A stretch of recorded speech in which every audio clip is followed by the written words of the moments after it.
আল্লাহ সর্বশক্তিমান, আসমান ও জমিনের মালিক আল্লাহ। আল্লাহ যা বলেন তা পাল্টাবার চেষ্টা করো না। তুমি যদি তা করো তাহলে আল্লাহ তোমাকে শাস্তি দেবেন এবং প্রমাণ করে দেবেন তুমি একজন মিথ্যাবাদী।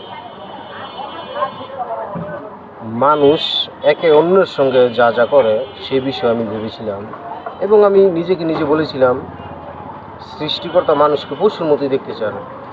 মানুষ কি পশুদের চেয়ে অশ্রয় না কেন? কারণ সব কিছু অর্থহীন।